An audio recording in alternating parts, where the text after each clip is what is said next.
Hi అండి, అందరికీ నమస్తే.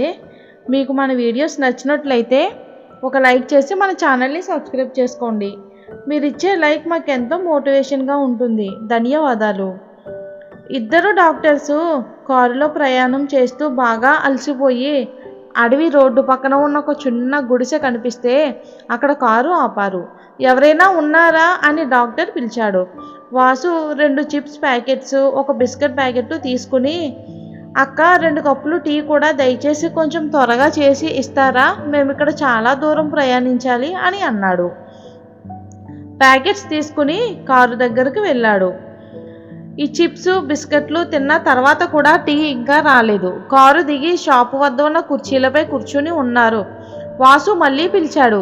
కొద్దిసేపటికి ఆ స్త్రీ బయటకు వచ్చి, అన్న, పెరట్లో తులసి ఆకులు తీసుకుని రావటానికి వెళ్ళా, దానికి కొంచెం సమయం పట్టింది, టీ తయారవుతుంది అంటూ కొద్దిసేపటి తర్వాత ప్లేట్లో 2 పాత కప్పులలో వేడివేడి టీ తెచ్చి ఇచ్చింది. మురికిగా ఉన్న పాత కప్పులను చూసి వాసు పూర్తిగా నిరాశ చెంది ఏదో అనాలనుకున్నాడు. కానీ వీణ చెయ్యి నొక్కి అతన్ని ఆపింది.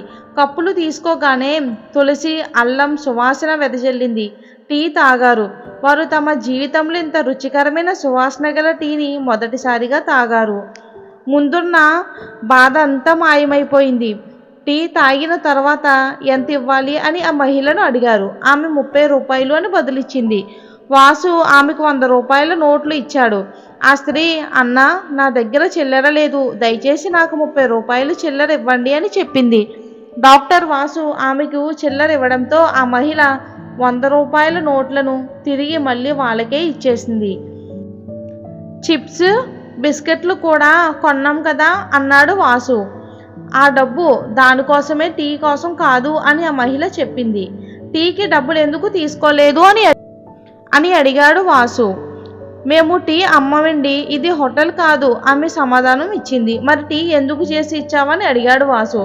మీరు మా అతిథులుగా వచ్చి టీ అడిగారు, మా వద్ద పాలు కూడా లేవు, పిల్లాడి కోసం ఉంచిన కాసెన్ని పాలు మాత్రమే ఉన్నాయి, కాదనలేక ఆ పాలతో టీ చేసి ఇచ్చాను అని చెప్పింది ఆ స్త్రీ.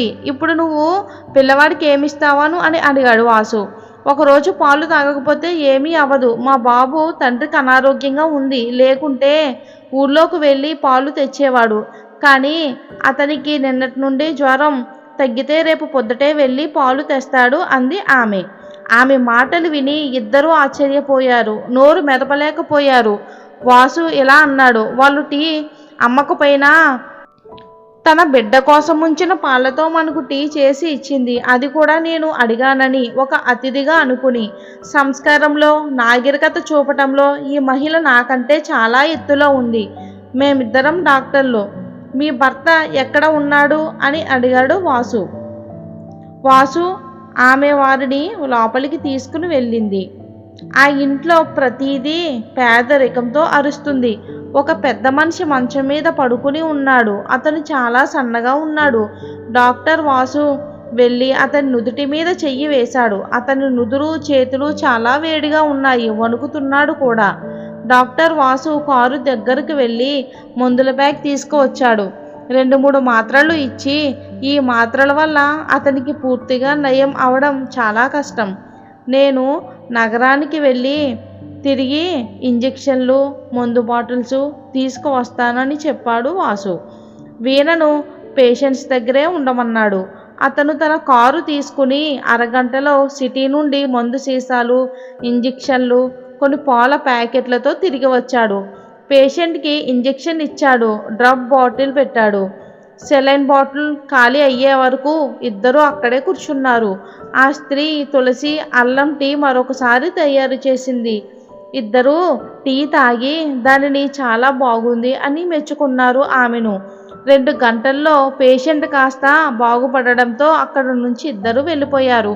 కొన్ని రోజుల తర్వాత వారు ఆ పిల్లాడి కోసం కొన్ని బొమ్మలు, పాల ప్యాకెట్లు తీసుకువచ్చారు. వారు ఆ దుకాణం ముందు ఆగి ఆ మహిళను పిలిచారు. భార్యాభర్తలిద్దరూ బయటికి వచ్చి వారిని చూసి చాలా సంతోషించారు. మీ మందులతో ఆ మరుసటి రోజు నా భర్త పూర్తిగా కోలుకున్నాడు అని ఆ మహిళ చెప్పింది. డాక్టర్ వాసు చిన్నారికి బొమ్మలు, పాల ప్యాకెట్లు తెచ్చాడు. ఆ మహిళ మళ్ళీ టీ తయారు చేసి ఇచ్చింది. సంభాషణలు జరిగాయి. స్నేహం ఏర్పడింది. వాసు తన అడ్రస్ ఇచ్చి నువ్వు మా ఊరు వచ్చినప్పుడల్లా నన్ను కలువు అన్నాడు. సిటీకి చేరుకోగానే డాక్టర్ వాసు ఆ మహిళ మాటలు మర్చిపోకుండా ఓ నిర్ణయం తీసుకున్నాడు. తన ఆసుపత్రిలో రిసెప్షనిస్ట్తో ఇలా చెప్పాడు. ఇక నుండి ఎవరైనా పేషెంట్లు వచ్చినప్పుడు వాళ్ళ పేర్లు రాయండి. ఎటువంటి రుసుము పన్నులు తీసుకోవద్దు. ఇక నుండి ఫీజులు నేనే వసూలు చేసుకుంటాను. అప్పటి నుండి పేద పేషెంట్ల వద్ద నుంచి ఫీజులు వసూలు చేయటం మానేశాడు. పేషెంట్లు సంపన్నులు అని తెలిస్తే మాత్రమే ఫీజులు వసూలు చేసేవాడు.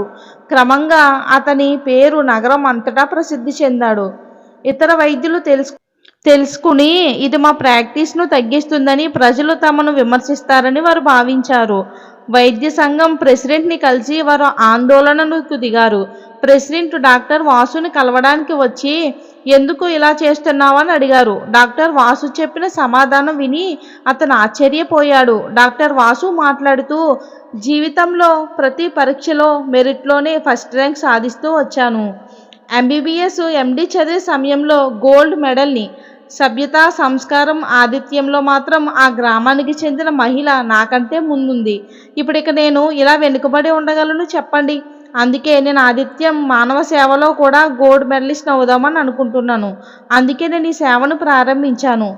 నిజానికి ఏమైనా వృత్తి మానవాళికి సేవ చేయడానికి కానీ డబ్బు సంపాదించడానికి కాదు. మానవాళికి సేవ చేసే అవకాశాన్ని భగవంతుడు మనకి ఇచ్చాడు అన్నాడు.